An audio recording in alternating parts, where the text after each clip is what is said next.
difficulties of this inevitable debt operation necessary to bring our debt to sustainable levels.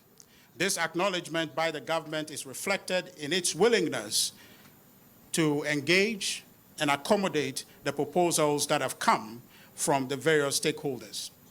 In addition, the government targets aggressive fiscal consolidation measures and enhanced revenue measures to ensure that the economy stabilizes quickly. Strong evidence of fiscal adjustments and revenue measures are captured in the 2023 budget. Our sincere plea is that Ghanaians would continue to support this government because we have demonstrated that we can regenerate this economy from collapse. The only reason we're here today as a country is because in 2020, COVID-19 happened. As part of our plans to insulate the economy against future exogenous shocks and pressures, the government is working on several fiscal measures to strengthen the economy. To boost our forest reserve, the Ministry of Finance is working assiduously with the leadership of Parliament to carve a domiciliation policy which will compel extractive companies to repatriate all forex earned from sales of natural resources on the global commodity market to Ghana. Well, while this, he also commented about an NDC executive within the Swami constituency. We'll bring you that story as well, and then we'll make the commentary. This one was on the bonds that he commented about. And so the Auditor General's report specifically, but this time the Swami constituency, and it's about a gentleman who is an executive of the NDC in the grips of the police. Let's get that story, and then we'll come back.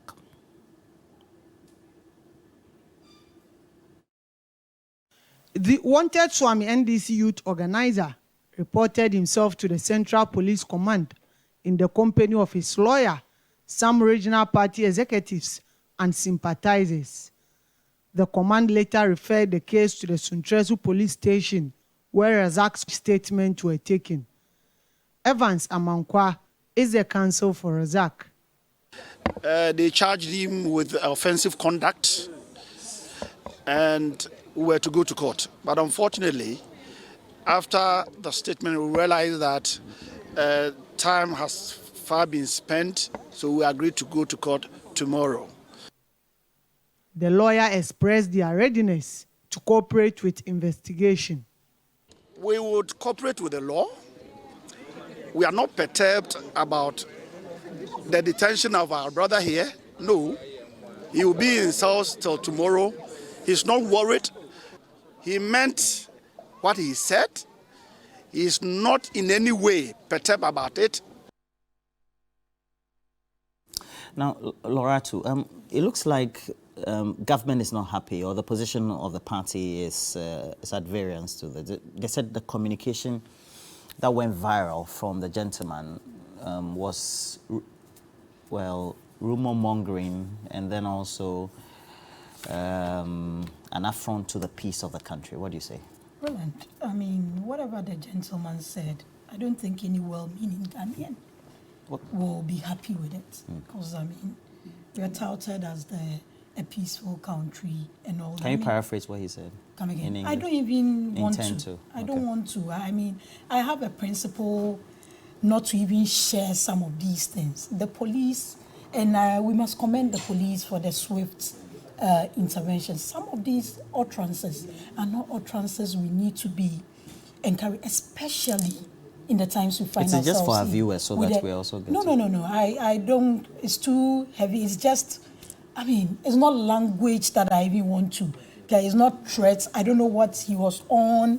But that also brings me to the fact that we really need to look at all these things when it comes to mental health. You know, there's a thin line between sanity and insanity. What the gentleman said with what I heard, it's not from excuse me to say, from a sane person. Apart from the police dealing with him, I think he needs to also be checked psychologically. Because it's not we all have, when you talk to the mental health people, they'll be able to do a better assessment of some of these things. Because I don't think a sane person will make the comments that he made. It's unpardonable. It's not something, and I will commend the police again. I think they need to get to the bottom of this. We find ourselves at a time where there's a lot of agitated people intention in the country. We can't be this irresponsible. And I think the NDC can do better than all the following and all the support. You can't say something is wrong in one breath and in another breath you are supporting it. Well, I don't know if it has to do with what was said about their revolutionary roots and the new leadership they have and their approach to things, but this should not be condoned in any sense of it.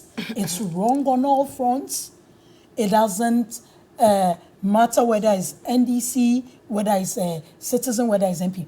Things like this, especially the time that we find ourselves in, should not be overlooked. And the police must, he has the right to go to court and everything, but I think he needs to be checked too. I don't think it's coming from a good place. Beatrice, you said you're officer in the Swami constituency, and if you listen to the audio, a conclusion by Richard Ahiagba, who is the Director of Communication, and that is what is resonating in the governing MPP and the corridors of government, is that the gentleman is echoing what seems to be now the position of your party, the NDC, and then also disturbing the peace of the country. You know, yesterday when I heard Richard do the press conference, I asked whether government had that much time. A whole communications director of a political party at a time when the economy is in such a mess, at a time when we are being told that your party people have misappropriated funds according to the Auditor General, at a time when citizens are reeling, if you had the opportunity to hold a press conference and invite the media, precious, airtime, you will not talk about what your government is doing to address the economic challenges. You want to talk about a constituency officer. Does government have that much time? If they did, then we want to implore them to channel them into reading. Did you listen to the yes, content? I did. I what do you make of the content? I'll address that. So if government has that much time, they should probably be reading about how to revive a dead economy. I think that will be something that... It's not the gentleman is disturbing the peace. Many Ghanaians will appreciate. Now, I've heard them say, is this not the party that presented Nana-Addo, a warmonger, as president? Have you forgotten who President Nana-Addo is? And you have seen that under his leadership, nobody has experienced more violence, even compared to the military era. What do you mean? Okay, so I'll tell you. This is the one who said that Obia wo mienu mienu. In Etiwa kraya chrobo bibi kakra, or die be die. Is that not the person the MPP gave to us as their flag bearer and now president? This is the party that is going to present as one of their people vying for the flag bearership race. They have Kennedy Japan saying that when you see guns and Evers, kill them. Verbatim, kill them. He's contesting to be a flag bearer on their party. Is this the party we should be taking moral lessons from? That Samir Uku, who has been awarded with the CEO position, Afghanistan, when Kabu said that there will be Afghanistan in Ghana, when Wuntumi called for Arab Spring. So when it comes to violence, and not just worse by way of violence, but this is the party that has perpetuated violence. They don't even just speak violence. You saw what happened at Ayawaso. Many young lives shattered because somebody wants to be president. You saw what happened in the run-up to the 2020 election, where 8 NDC members were killed. And so they say that we will take action and kill your members every time. You saw like, and for me, anytime I've had to go to the party head office, I have chills because I see the videos. And so much as we say that the NDC constituency person misspoke, we are saying that the MPP has no moral right because they just don't speak, they act it. And what do you expect? That every time the MPP will be intimidating, killing our members, and we will watch on every time? And any time you are confronted with violence as an NDC member, when you choose civil disobedience and you disobey in accordance with law, you have not broken any rules. We haven't killed 8 people under our party. We haven't called for our... Is that your response to the comment? Yes, that's my response. We haven't killed any people. I have told you the gentleman misspoke. Laura says it's unfortunate. Oh, not my Laura. She belongs to a party tradition that, please, you've had your time, let me have mine. So we are saying that the police should not be selective. They should go after the president. They should go after Samuel Wuku. They should go after Ken Oforiatta, just as they have gone for this guy. But I believe he will have... She's affirming what the guy said. So they should go after the president and all that. She's affirming what the young man said. Unfortunate. I mean, at this time of our, democracy, we don't really... And the tensions we have in the environment. We don't need this kind of comment. If it's been done before, we should not repeat it. But the point is that if Laratu is saying that the guy is mad, the guy has a mental health problem, then are we saying that can Japan too had the same kind of mental? Because these are very synonymous comments that were made.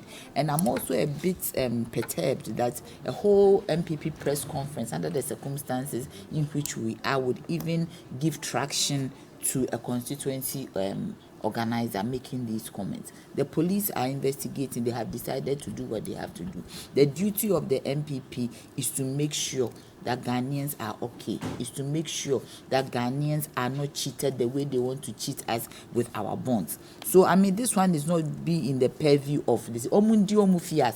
That is what it is. They shouldn't start going into people's matters. You don't have a whole press conference and talk about this issue. The press conference was not to talk about but it shouldn't even come up. It spoke about the peace of this country is very important, and we prioritize it. So if a constituency executive makes such a comment, we need the stability. The police has a duty, and we don't want wrongdoing. We don't want chaos. We need a stable environment has been said before. So I am saying that you don't need a press conference. You don't is a communicator for government. The General Secretary of the CPP is Nanaya Achempem Jantwa, and Beatrice Anan is a legal practitioner, communicates for the opposition NDC. It's where we have to go for a break. When we come back, we have a big conversation. Apart from sports, we'll also tell you whether we have fault lines in Ghana, how we resonate with the earthquake victims, including some Ghanaians as well. The main man being Christian Achu, who is now still not found. And then we'll have somebody who has lived in Turkey, but now residing in Ghana, her experiences, and a seismologist, well, a scientist who looks into earth tremors, the states of the earth, etc., and whether we should be concerned and whether we are disaster ready. But it's unfortunate. We're taking a break. We'll be right back.